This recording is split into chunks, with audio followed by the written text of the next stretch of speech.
আপনারা ভাবতেছেন আমি এরকম পাগলের মতো এলোমেলো হয়ে আছি কেন? হ্যাঁ বন্ধুরা, আজকে আমি তোমাদের সাথে সেটাই শেয়ার করব।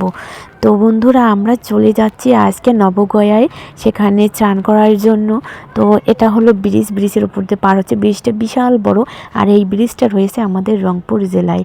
তো ব্রিজটার নাম অবশ্যই জানতে চাচ্ছেন, এটা হলো ময়ূরপুর ঘাটের ব্রিজ। তো অটোর মধ্য দিয়ে চলছি আর একদম নবগয়ার কাছে এসেছি। এটা নবগয়ার পাশাপাশি মন্দিরের। তো দৃশ্যটা দেখতে সত্যি খুব সুন্দর, রাস্তাটাও যেমন সুন্দর, পুলটাও ঠিক তেমনই সুন্দর। বাড়িঘর একটু পাশাপাশি নেই, অনেক দূর দূরে বাড়িঘরগুলো রয়েছে, আর বালুই বালু। আর এটা হলো নদী, বিশাল বড় একটা নদী। তো সেটা আমি অবশ্যই তোমাদেরকে দেখাবো, সবাই একটু সাথে থাকবেন। নবগয়ায় যারা এখনও যাননি অবশ্যই সবাই যাবেন, একবার হলেও ঘুরে আসবেন।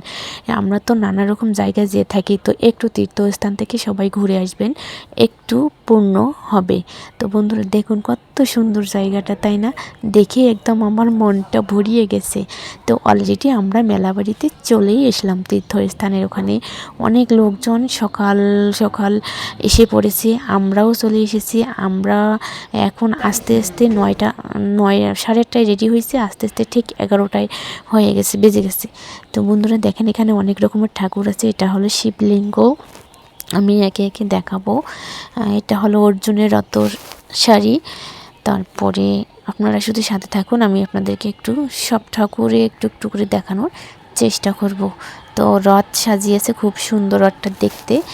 তারপরে এখানে রয়েছে মনসা ঠাকুর, মানে ঠাকুরগুলো একটা একটা করে রুমে রুমে রাখছে। অনেক ঠাকুর ওখানে, অনেক মন্দির, অনেক সমাধি, মানে খুব সুন্দর জায়গাটা করছে দেখতে। মন্দিরের আশেপাশে কিন্তু বাড়ি খুবই কম, তারপরেও জায়গাটা দেখতে সত্যিই অসাধারণ। যারা যাননি একবার হলো ঘুরে আসুন, খুব ভালো লাগবে আপনাদের।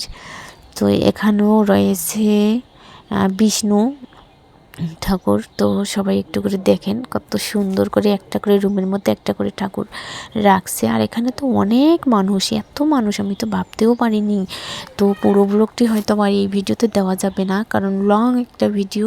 তো সেই জন্য আমি খণ্ড খণ্ড করেছি, আপনারা একটু দেখবেন, সত্যি খুব ভালো লাগবে। অনেক রকম ঠাকুর এখানে রয়েছে, তো একে একে আমি আপনাদেরকে দেখাবো। আপনারা শুধু জাস্ট একটু সাথে থেকে সময় দিয়ে দেখবেন, সত্যি ভালো লাগবে আপনাদেরকেও।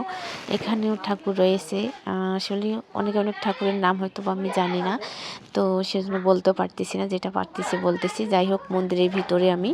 তো এখানে অনেক অনেক লোকজন, এত ভিড় যা বলার মতো না। এখন একটু পাতলা পাতলা আসছি, একটু পরে এত যানজট শুরু হয়ে গেছে যে বলার মতো নয়।